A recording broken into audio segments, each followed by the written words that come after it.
Estamos iniciando então mais uma noite de estudos do livro Céu Azul, de Célia Xavier de Camargo, a médium, e o espírito é o César Augusto Meleiro. Tá? São as atividades virtuais da Sociedade Espírita Maria de Nazaré. E nós vamos então convidando a todos para fazermos a nossa prece de abertura, fechando os nossos olhos e procurando a Jesus, o nosso mestre amigo, nosso irmão de todas as horas. Querido mestre Jesus, tu nos disseste, Senhor, um dia que tu és a porta que conduz ao Pai. Tu és a bússola divina, o caminho da verdade e da vida. Tu és o leite que fortifica os fracos, o pão da vida e a luz do mundo. Tu és brando e humilde de coração.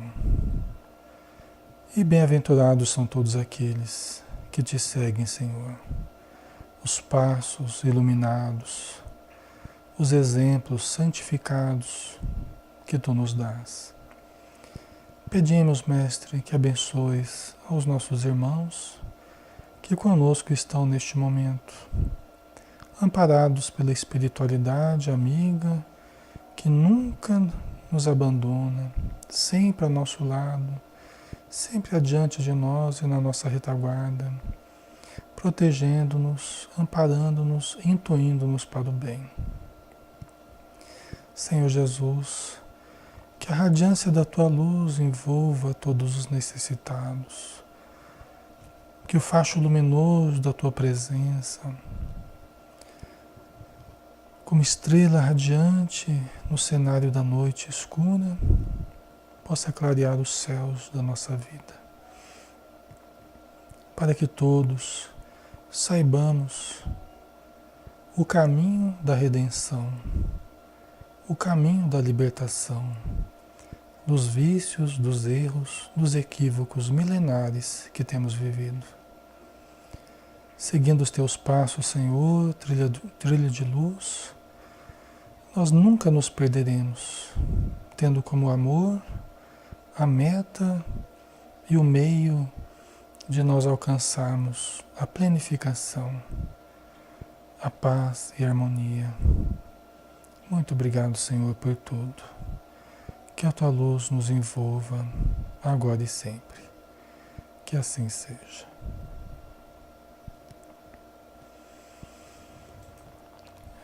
Ok. Muito bem.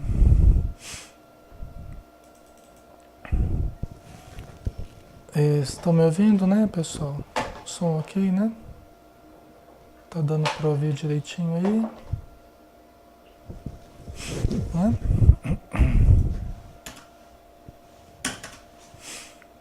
Muito bem.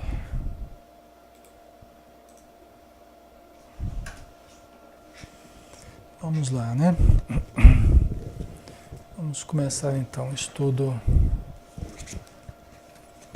de hoje. Nós estamos ainda no capítulo 20, desespero de causa, né, pessoal? Se vocês se recordarem, né, nós estamos falando aqui do caso da Solange, né? E os espíritos amigos foram até a casa dela, viram aquela situação toda lá, né? Dos obsessores, os obsessores nos quartos, né? E aquela ajuda que foi dada na casa espírita, inclusive aquela comunicação, né? A comunicação da Solange na reunião mediúnica, Solange, que é paciente com síndrome de Down, né? Comunicação entre vivos, né? Então ela se comunicou na reunião mediúnica, fora do corpo físico, ela foi levada até a casa espírita, né? Para receber ajuda, porque vocês lembram a história da barata lá? A história da barata lá, a barata gigantesca lá que eles estavam tentando assustá-la, né? Então ela ficou apavorada, né? Aí levaram ela para a casa espírita para se comunicar e receber dos fluidos do grupo para se fortalecer, né? Tá dando para ouvir, pessoal? Som ok aí? Tá, né? Então tá jóia. Então vamos lá. Então nós paramos no meio aqui do capítulo 20, né? Nós paramos no meio do capítulo 20.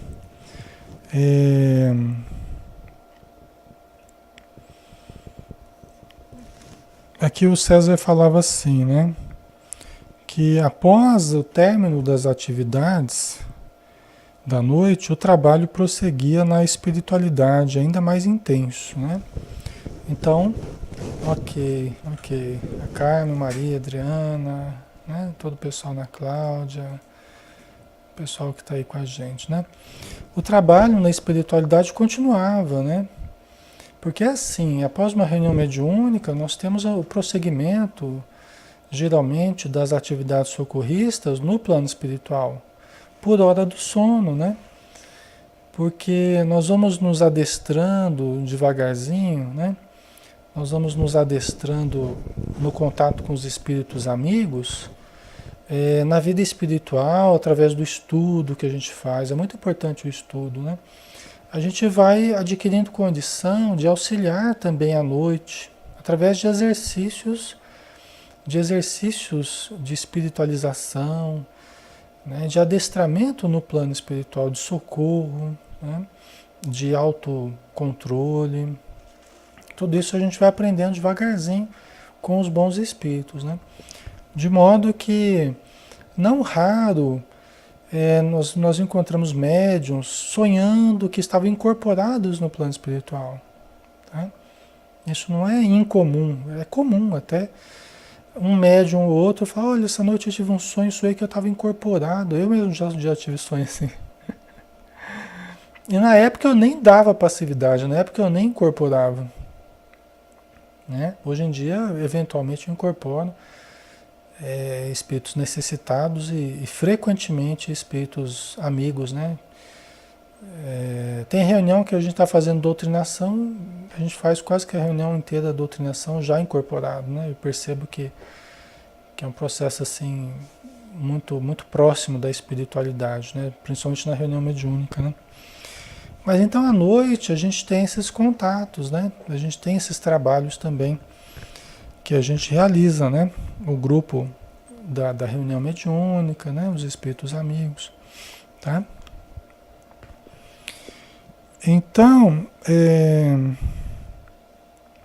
visitávamos nessas ocasiões os envolvidos no processo tentando dialogar com obsessores menos animosos, especialmente aqueles contratados para o serviço, isto é, entidades que se prestam a um determinado serviço em troca de um salário, entre aspas, que tanto poderia ser recebido em prazeres que lhes fossem propiciados, como em ajuda em seus próprios processos de vingança, quando ocorre uma permuta de interesses, né?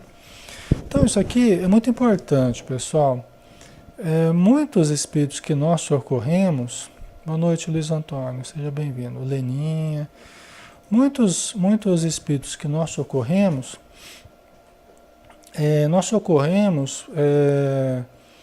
dentro de uma psicologia específica. Qual psicologia? Né? Cada espírito, cada tipo de espírito tem uma psicologia diferente. Então, o acidentado tem uma psicologia, o obsessor tem uma psicologia diferente. O espírito que é contratado para fazer o mal para alguém tem uma psicologia diferente. O religioso tem uma psicologia diferente. Tá? O que morreu de overdose, o suicida, cada um deles, o que gosta de ficar nos botecos por aí.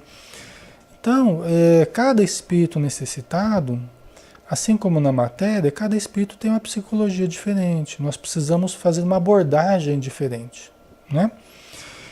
No caso, nesses processos de vingança, que envolvem muitos espíritos, frequentemente, o que a gente encontra? A gente encontra aqueles que têm interesse direto, afetivo, aqueles que têm interesse direto e profundo com os encarnados, as vítimas, vamos dizer assim, a vítima da obsessão, o obsessor e o obsediado, vamos dizer assim, né? Então eles têm ligações profundas. Ou ódio por causa de um amor não correspondido, ou por causa de rejeição, é muito comum isso, né, pessoal? As paixões do passado se transformando em ódios, em revolta, em indignação, traição, né? Então, existe um interesse pessoal do espírito com relação àquele encarnado. Ele conhece aquele encarnado, ele tem ligação do passado com ele, faz milênios que um está prejudicando o outro, aquela história toda. Mas, nesse meio campo, trabalhando também no processo de vingança, frequentemente tem aqueles que não têm propriamente uma ligação conosco. São espíritos que foram contratados para ajudar na vingança, mas eles não têm uma relação direta. Pelo menos que eles lembrem, ou que a pessoa lembre, né?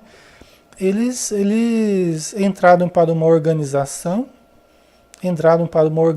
voltada ao mal no plano espiritual e foram contratados então para aquele serviço, foram selecionados para aquele serviço numa determinada casa para prejudicar uma determinada senhora, ou um rapaz, ou o senhor da casa ali, né?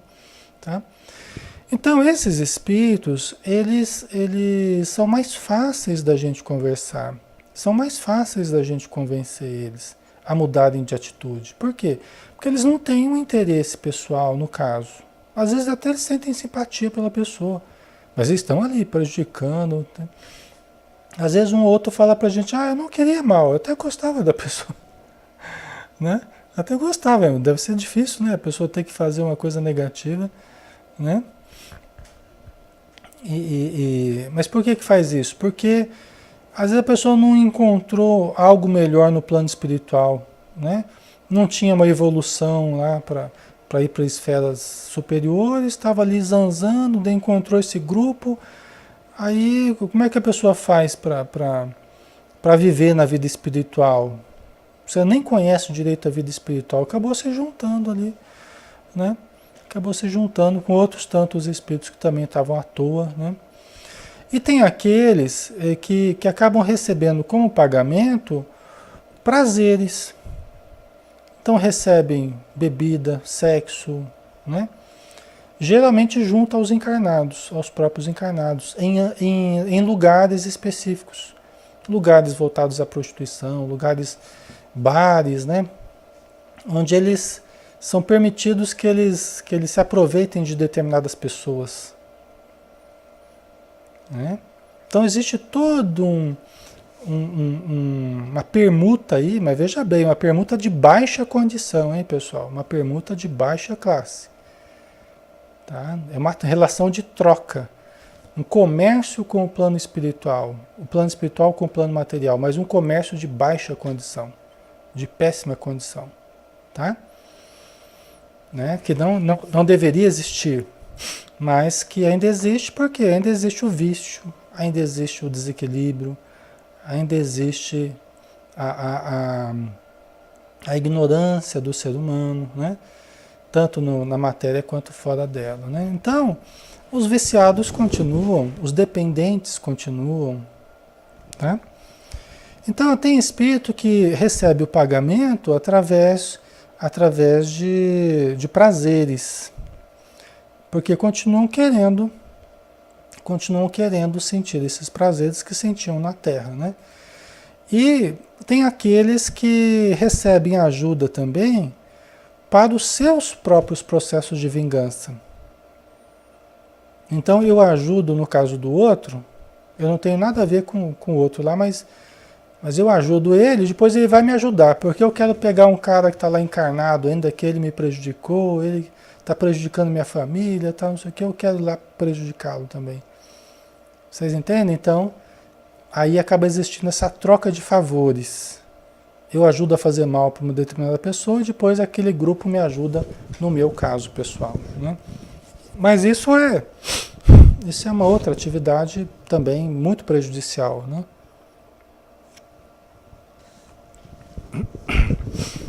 É muito prejudicial, né?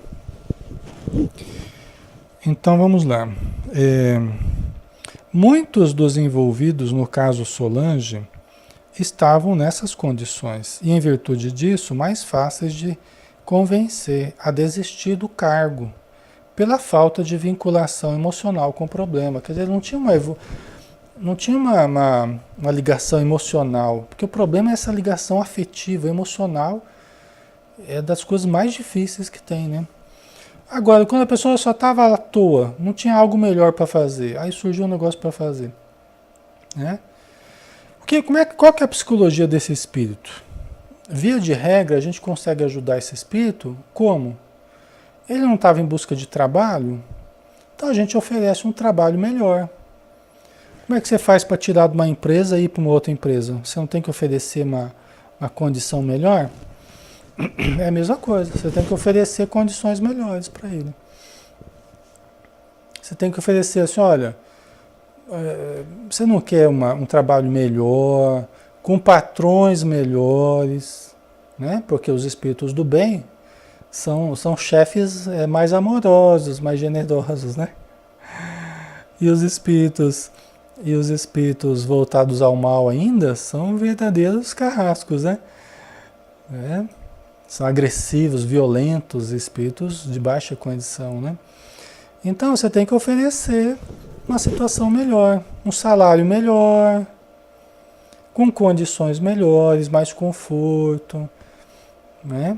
E é verdade, isso não é mentira, isso não é enganar de forma alguma, é a pura realidade.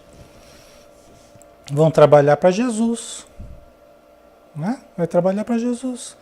Para quem que trabalham, né? Os espíritos do bem trabalham para Jesus, não é? Então, são ótimas condições. A gente tem essa vantagem, né? A gente tem uma boa empresa, vamos dizer assim. Né? A gente está representando Deus, Jesus, né? Os bons espíritos. A empresa é boa. Então, não é tão difícil, né?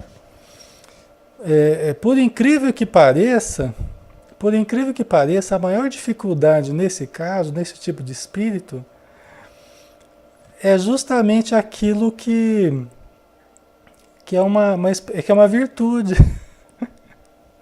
A maior dificuldade de ajudar esse tipo de espírito, para ele mudar de ideia, é justamente uma virtude. Fala, mas como assim, Alexandre? A maior dificuldade é uma virtude?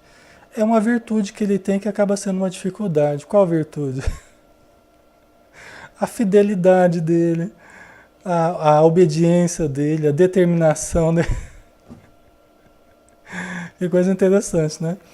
Mas determinadas virtudes que ele tem, nesse caso aqui, é o que mais atrapalha a gente é uma das coisas que mais atrapalha a gente a convencê-lo de mudar de emprego, né? Porque, não, mas eu tenho que continuar, eu não sou de largar o trabalho no meio, não sei o quê. Então você tem que convencer, não, meu irmão, mas nesse caso é até bom que você largue no meio, viu? Vocês entendem, pessoal? Então, né? Mas isso, veja bem, né? A assiduidade dele, a pontualidade dele, né? Mas isso são virtudes que vão ajudar para o lado bom também, né? Você pega um cara ali meio Caxias ali, o cara firme, né? Decidido, né? Mas essa mesma decisão, essa mesma fidelidade, depois ele vai ter com Jesus. Vai ter com o trabalho do bem. Não foi assim com Paulo de Tarso? Ele não era fiel ali a Moisés, fiel até a morte ali, né? Foi assim com Paulo de Tarso. Mas depois, o que o Estevão falou? Quando o Estevão estava quase morrendo, lá foi apedrejado, né? Estava com a Abigail, a irmã dele, e com o Saulo, né? Ele falou assim, olha, Saulo, quando você conhecer Jesus, a mesma fidelidade que você tem com Moisés, você vai dispensar a Jesus, ao Cristo. E foi o que aconteceu, exatamente isso, né? Então é assim, né? Então, no primeiro momento fica mais difícil ajudar. Quando você pega um espírito muito decidido, assim, mesmo que ele não tenha uma relação afetiva com o caso, emocional, mas é difícil, né? Mas depois, às vezes, algum parente acaba ajudando, aparecendo, né? E aí a coisa começa a melhorar, né? Dessa forma, conseguimos auxiliar muitos irmãos infelizes que, compreendendo afinal o mal que estavam fazendo, a quem nenhum prejuízo lhes causara, passaram a colaborar conosco, transformando-se em excelentes servidores do bem e prontos e pontos de apoio de grande valor para a equipe. Isso é verdade, pessoal. Na época aconteceu muito isso. Então, alguns que foram socorridos, porque eles são companheiros de obsessão, são companheiros, estão lá, todo mundo ajudando para prejudicar a pessoa, mas são amigos ali entre eles. Entre eles são amigos, são camaradas, são companheiros, um ajuda o outro, aquela história toda, né? Não é? Então, quando um é socorrido, o que acontece? Os outros começam a sentir falta e vão atrás para saber onde é que está. Cadê o meu companheiro? Cadê meu funcionário, né? E aí acaba sendo socorrido também.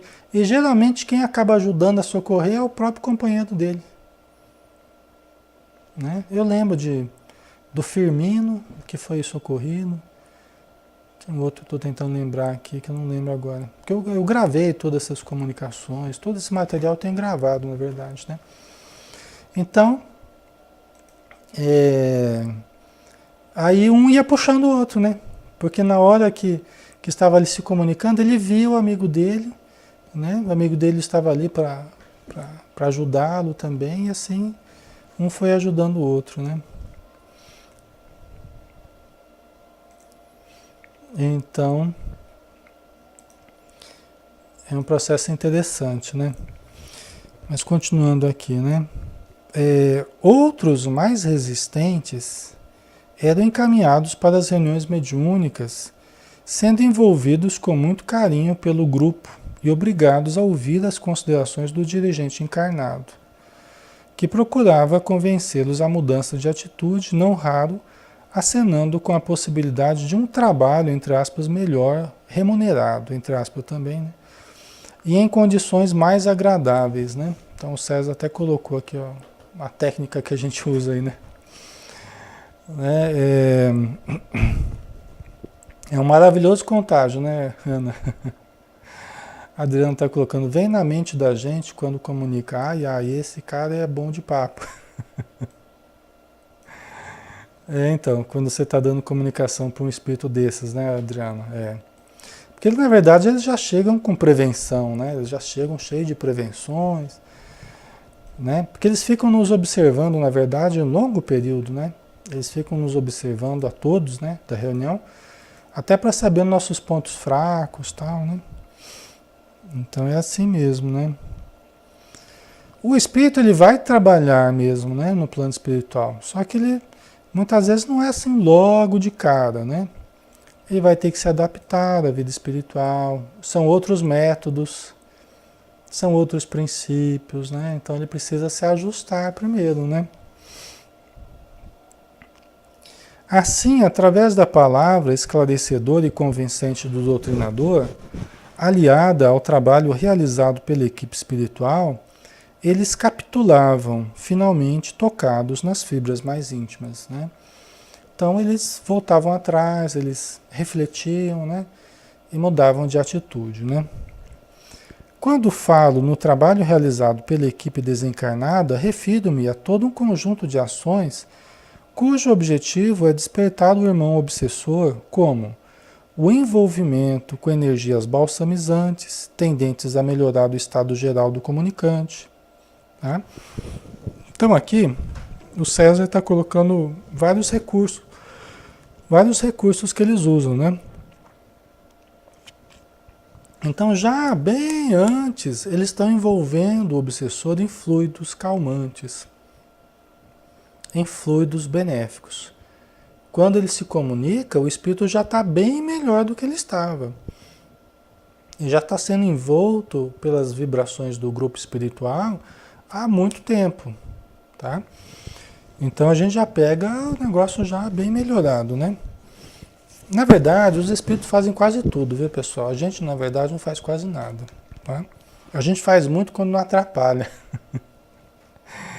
Sério mesmo, a gente faz muito quando não atrapalha, né?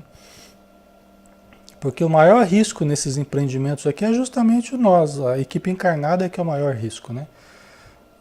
Então, tirando a gente ali, o resto tudo é mais tranquilo, né? Mas nós podemos ajudar quanto melhor nós estivermos mais bem preparados, mais conscientes, né? Isso sim, né? O som tá ok, tá todo mundo ouvindo bem, né? Tá tudo joinha aí, tá?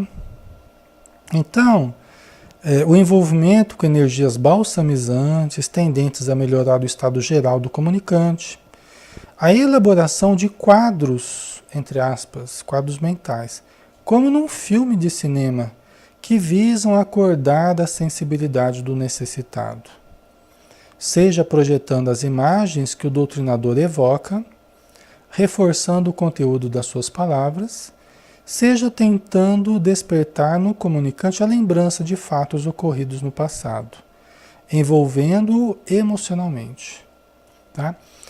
Bom, isso aqui é muito complexo, assim, tem muitas nuances diferentes, muitos casos diferentes, tá? Tem muitas situações possíveis aqui, né? Nesses quadros mentais, são telas de projeção que os espíritos utilizam, são condensadores de forças mentais, né? Do próprio comunicante, tá? Por quê? Porque ele vai vendo nessa tela colocada à sua frente as imagens, por exemplo, que o doutrinador vai falando, né?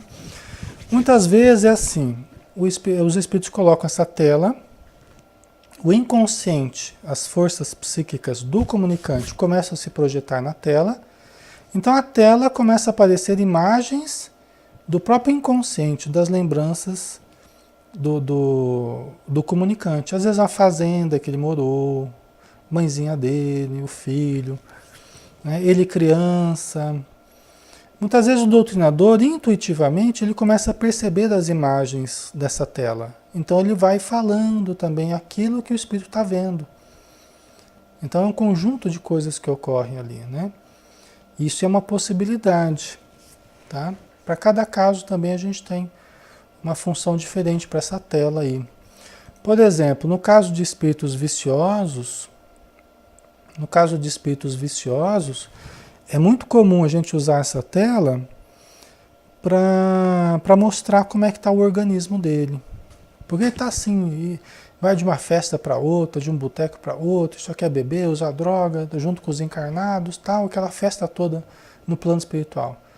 Mas ele não percebe, ele não para perceber como é que está o estado dele, deplorável, o estado físico. Físico assim, perispiritual, né? Então a gente fala, ó, olha para esse espelho aí, olha para essa tela, para esse espelho que foi colocado na sua frente. Então, essa tela funciona ali nesse momento como se fosse um espelho. Então ele se vê como é que ele está, né? Ele se vê como é que ele está. Então ele vê o corpo dele, muitas vezes até mutilado, com feridas, roupas em frangalhos, tal, né? Porque às vezes a mulher está se sentindo a princesa, ela está se sentindo... E ela não percebe que ela está só o trapo. E o rapaz também, o homem também, está achando que está tudo uma beleza, porque está vivendo ainda da ilusão, né? Não percebe qual que é a realidade dele. A hora que vê, assim, até assusta, né? Quando vê a realidade, nossa senhora, como é que eu tô? O que aconteceu comigo? Então, é o vício que você está cultivando. Está acabando com você, é assim que você quer estar. É assim que você quer permanecer. Ah, mas eu era tão bonito, eu era... Mas olha como você está agora, né? Vocês entendem, pessoal? Então, isso tudo com muito amor, né? Isso é importante, né? É um processo que não é para chocar o espírito, não é para... A gente tem que usar esses recursos com muito cuidado, inclusive. Porque ele é um psiquismo, e qualquer psiquismo pode se desestruturar totalmente dependendo como nós lidamos com as informações, tá? Não deixa de ser uma psicologia, não deixa de ser um ser psicológico, né? Então, nós usamos essa tela aí, né? Com várias funções, né? É,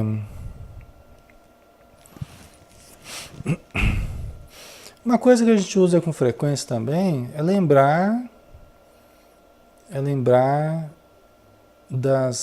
quando ele vê a imagem dele, muitas vezes ele lembra que ele morreu, né?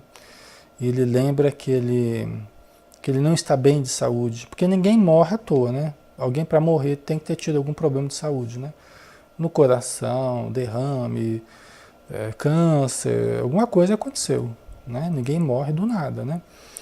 Então, esses que estão ainda vagando por aí, eles não receberam ajuda ainda. Então, todos eles trazem o estigma da morte que eles vivenciaram, invariavelmente. Todos eles trazem o estigma. O estigma que eu falo são as marcas do tipo de morte que eles tiveram.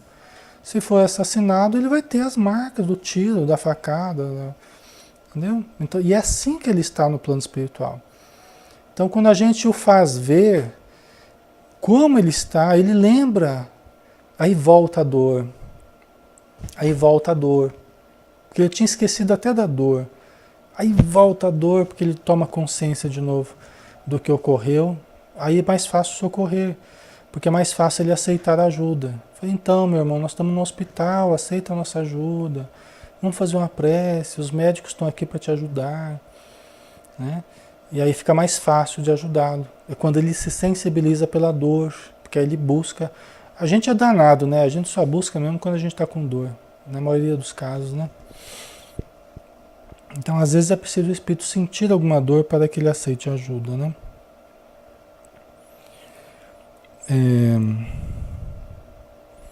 A regressão da memória, propriamente dita, com o fito de mostrar-lhe as raízes do problema que se encontram no passado, em acontecimentos tenebrosos que provocaram o ódio e o ressentimento de que não se pode libertar. Então, essa aqui é uma técnica que também a gente usa em larga escala, né? Que é a da regressão com o espírito comunicante, né? Por quê? Isso, particularmente, aqui a gente usa esse caso, a gente usa basicamente em dois casos. Um para o obsessor e outro para um não obsessor. O não obsessor que a gente usa, esse caso, essa técnica da regressão, frequentemente é para aqueles que não se lembram que já morreram. Eles não lembram nada do que aconteceu e você percebe que ele precisa tomar ciência disso. Tem muitos casos que o espírito não deve tomar ciência disso, tá? Ele não deve tomar ciência que ele já morreu, que está no plano espiritual. Ele deve tomar ciência mais devagar. Mas no caso que a gente percebe que ele precisa tomar ciência disso, então a gente começa, nessa tela, a gente começa a provocar uma regressão nele. Vamos lembrar, meu irmão, o que aconteceu? Veja o que aconteceu algum tempo atrás. Aí ele começa a ver que estava andando de moto, que estava numa estrada, de repente caiu de moto. Aí ele se vê caído no chão, ensanguentado. E a gente vai falando, vamos vendo o que aconteceu. Ah, chegou gente. Aí ele vai vendo o que aconteceu, ele vai acompanhando todo o processo que ele não lembrava. É muito comum o espírito ter amnésia no plano espiritual, né? É muito comum o espírito ter amnésia após esses choques, né? Essas batidas e tal. Então a gente faz ele lembrar e aí fica mais fácil de ajudar, né? Adri colocou aqui, Ale, como o doutrinador vence o receio, a insegurança para usar essa técnica? Essas técnicas, né, Adri? Então, isso aí é só a experiência, Adri. Eu acho que o conhecimento, porque para cada tipo de espírito você tem um protocolo, você tem aquilo que funciona, aquilo que vai bem, aquilo que vai bem com aquela psicologia, né? Então é preciso entender isso, né? Ter esses recursos mais claros na nossa mente, né? E aí a experiência, a confiança, a segurança na espiritualidade vai aumentando cada vez mais. Por quê? Porque a gente vai sentindo cada vez mais o entrosamento entre nós encarnados e os espíritos amigos, né? Você quer ver uma coisa que acontece muito? É assim, o próprio André Luiz, no livro Desobsessão, ele fala para nós usarmos a sugestão, usarmos, ele estimula para nós usarmos em larga escala a sugestão, né? Na produção de medicamentos, não sei o quê. Não lembro exatamente agora, mas no livro Desobsessão ele fala lá, para usarmos a sugestão. E na hora que a gente está usando a sugestão, os espíritos amigos estão nos dando base. Veja bem, nós não estamos uns contra os outros. Nós fazendo uma coisa e os espíritos amigos fazendo outra, vamos dizer assim. De forma alguma. Eles trabalham em profunda sinergia conosco e nós com eles.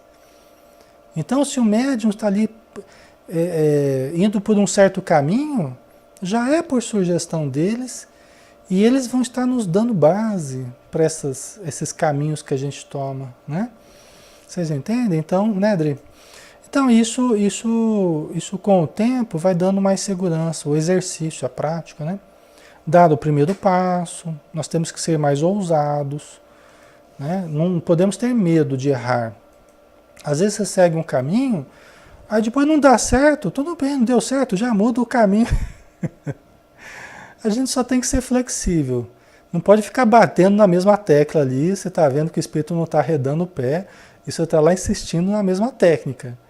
Aí você tem que mudar, tem que ser flexível. Não funciona uma coisa? Busca outra. Até que você encontra o que funciona, né? Tá? Então é importante a gente ter essa flexibilidade, né?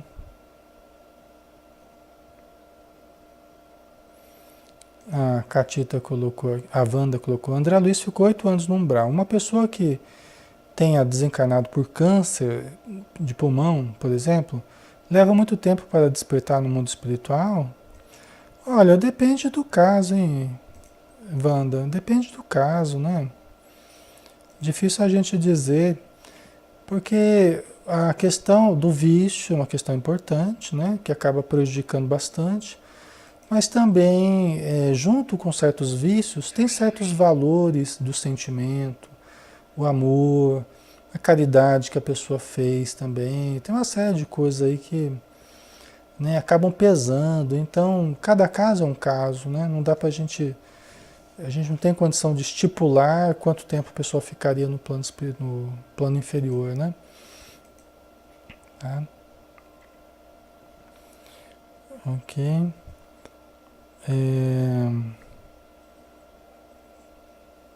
Deixa eu ver, a Catita colocou, onde frequento, dentro da Câmara, quem tem experiência em doutrinação, vendo a frequência, o interesse, o amor do médium, começa a treinar, supervisiona, entende? Mais ou menos, Catita. O treino entendi, não entendi a supervisão aí no caso. Mas ok, vamos lá, né?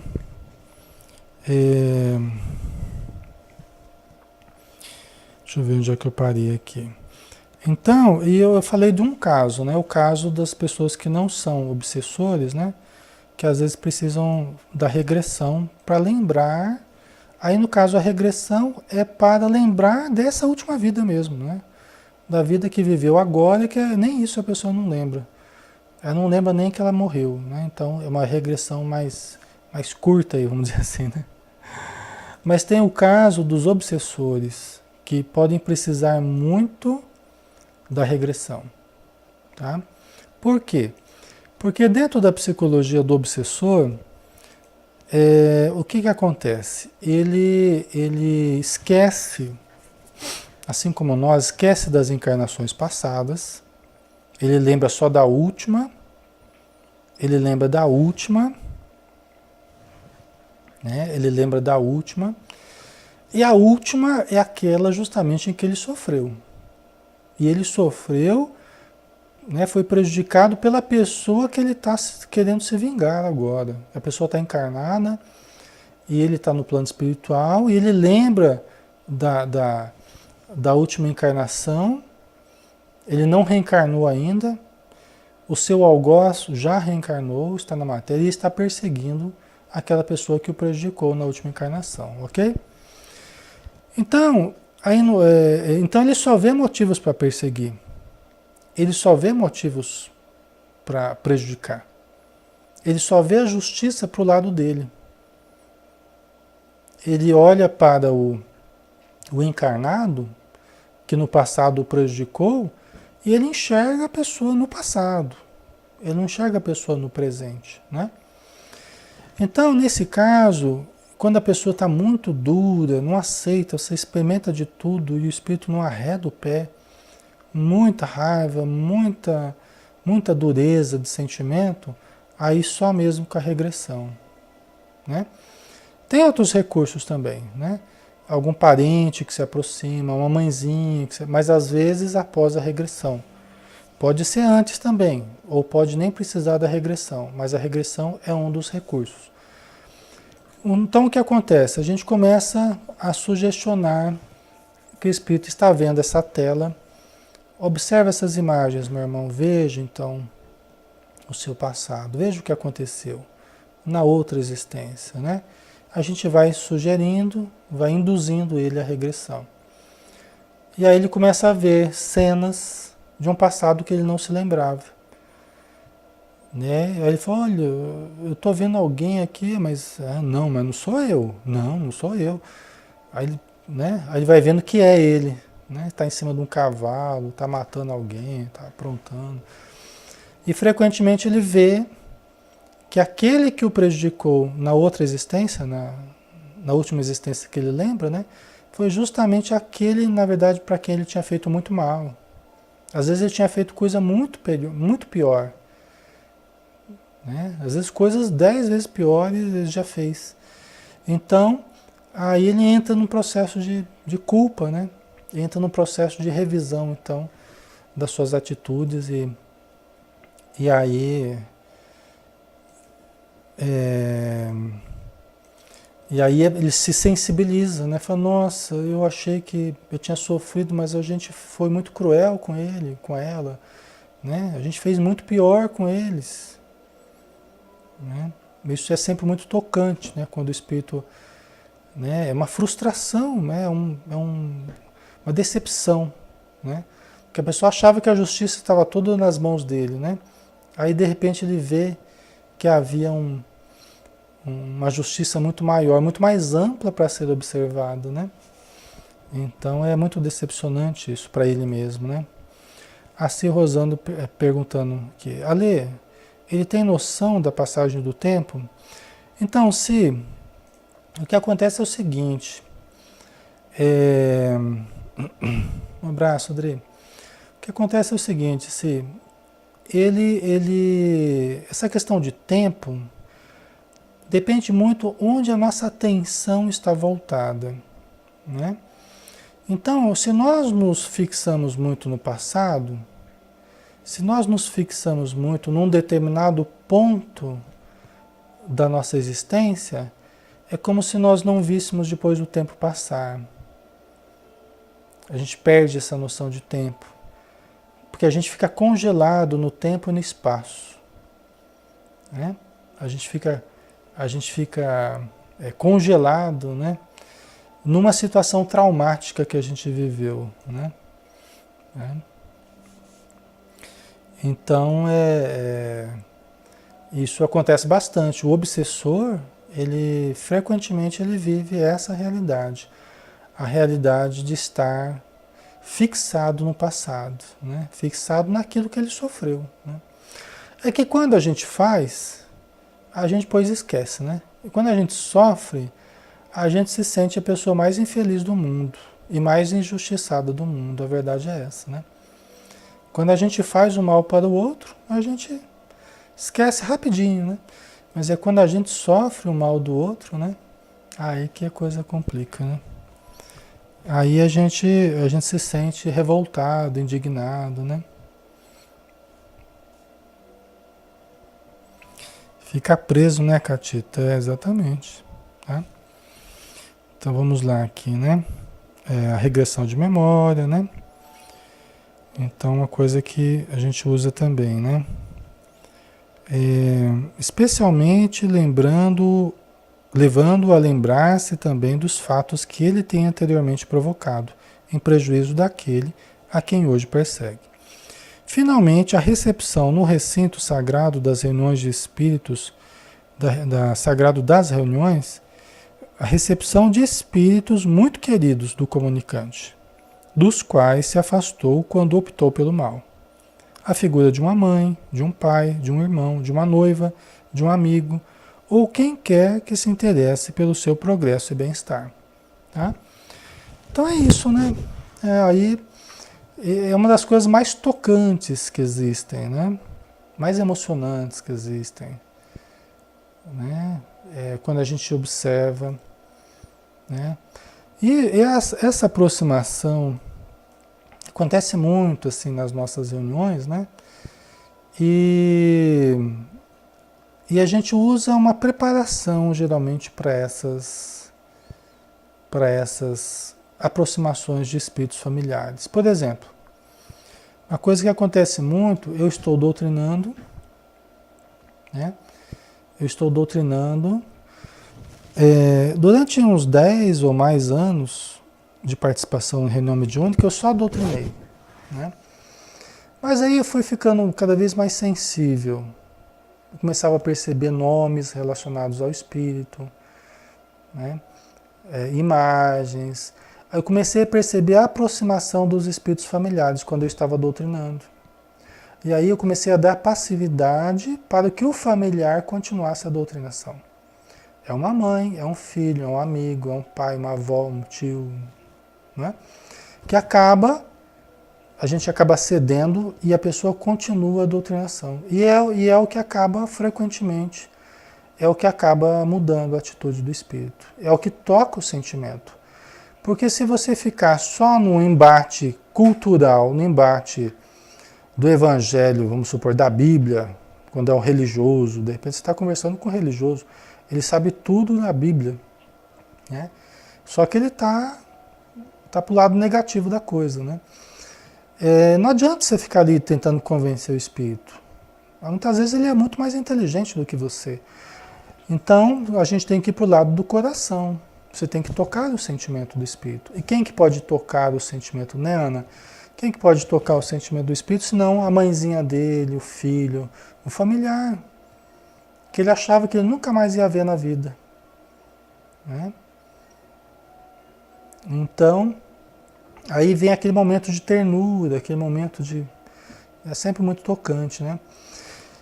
Muitas vezes a gente prepara esse momento, porque tudo tem que ser preparado, né? Muitas vezes a gente prepara esse momento cantando uma música, né? A música, ela mudou as nossas reuniões mediúnicas, né? A música mudou totalmente as nossas reuniões mediúnicas. A música tem várias funções, inclusive vai falar aqui também, né? Então a gente canta aquela música bem sentimental, né? Aquela música bem, né? Vem, enlaça-me em teus braços, vem, aperta minha mão, eu te perdoo porque te amo. Né? Vocês conhecem essa música, né? Então, essa e outras músicas que a gente canta para sensibilizar o espírito. E a música ela tem esse poder. Não é um processo racional, é um processo vibratório. A música ela higieniza o ambiente. A música higieniza o ambiente. A música transmuta as energias. E ela toca os centros energéticos do espírito sem que ele queira. Sem que ele queira, a música começa a mexer com os chakras dele, com os centros energéticos, né? Gostaram, né? De eu cantando, né? Alma gêmea de minha alma, redimida no caminho, 2000 anos de aliança, de esperança e carinho, né? Essa música chama Vem, né? Vem. Então é bem a música da noiva, da mulher que vem buscar o marido, né? Enlaça-me em teus braços, né?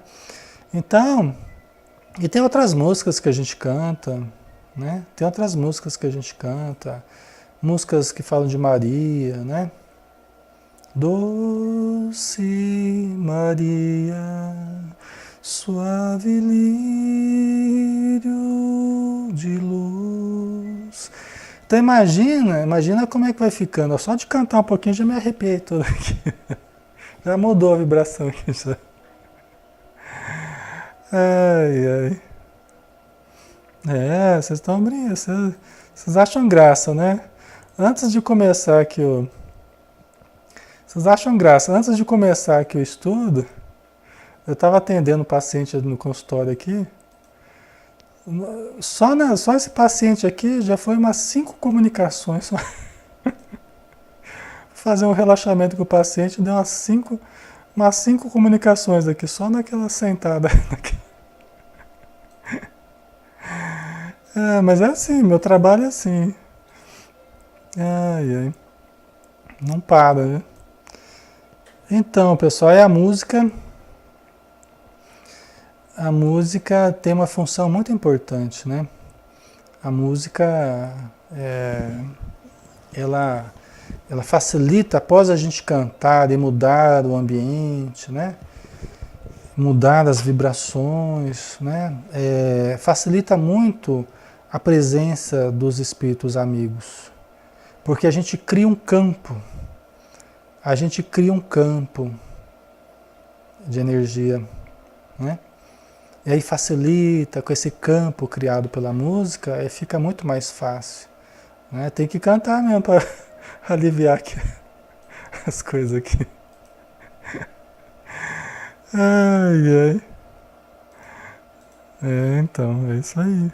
É legal, né? E os espíritos gostam bastante, né? A música ajuda muito.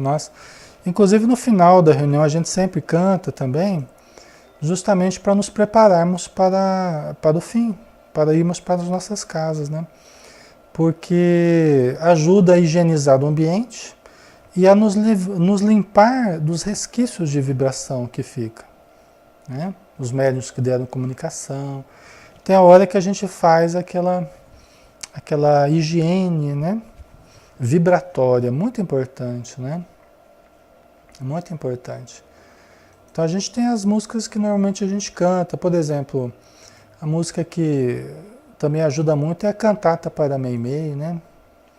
Mas servi os lírios e as rosas, sempre mais o amor cobre de luz e os lírios brancos simbolizam paz. Do alto cai o amor em pétalas róseas, né? Então isso imagina, né? Do alto cai o amor em pétalas róseas, né? Então a gente já vai até sentindo as energias, as pétalas róseas caírem, né? Então é bem legal, né? Então, depois eu passo o link com as músicas para você, Catita, tá? Eu passo o link aí. Não sei se a Maria tem aí o link do For Shared, né? Mas tem todas as músicas aí. Tem, Maria? Coloca aí pro pessoal. Coloca o link aí. Que tem essas músicas. Não sei se tem todas aí, mas tem várias aí, né? Tá? Certo? Vamos ver se a gente termina aqui. Não acabando já o capítulo, né? Vamos lá. Pode até parecer um trabalho fácil, visto pelo ângulo dos encarnados. Contudo, é profundamente complexo e envolve uma equipe que conta com dezenas de auxiliares, desde um simples tarefeiro até mentores de elevadíssima condição, que não temos a honra de conhecer. Fizemos dessa forma conquistas valiosas como os irmãos Roldão. Roldão e Firmino. Estava esquecendo o Roldão, isso que eu estava tentando lembrar. de truculentos inimigos, transformaram-se em colaboradores desejosos de servir e muito queridos por todos nós, conquistando nossa amizade, né?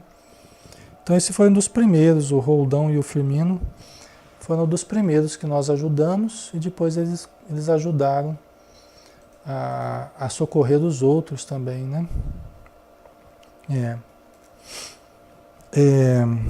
Diversas vezes auxiliaram com êxito no convencimento de antigos comparsas, pela empatia existente entre eles e os ex-companheiros. Contudo, as coisas ainda estavam bastante complicadas em virtude da ação perseverante dos irmãos menos felizes, a cada dia mais irritados com as constantes baixas, né? É porque eles iam perdendo os funcionários deles, né? E o contingente ia diminuindo, né? Então eles estavam muito irritados, pelo menos os chefes da falange, né? Estavam muito irritados, né? Os chefes da falange obsessora tudo faziam para aumentar o cerco à jovem Solange, desestruturando-a cada vez mais e procurando levá-la à loucura. Então é assim que acontece, né? Às vezes a gente tenta ajudar e efetivamente a gente vai ajudando, só que aqueles que não querem ajuda, aqueles que não querem que a gente ajude, eles apertam o cerco. Então não é difícil até você vai atendendo os espíritos, de repente a pessoa piora. Pode acontecer. Às vezes a pessoa piora. Por quê? Porque ela recebe maior contingente de forças contrárias para tentar sabotar a iniciativa de melhora, né? Tá? Então isso ocorre com muita frequência, né? Às vezes a pessoa até acha que não está funcionando, mas é que a necessidade é grande em torno, às vezes, da pessoa, né? Então,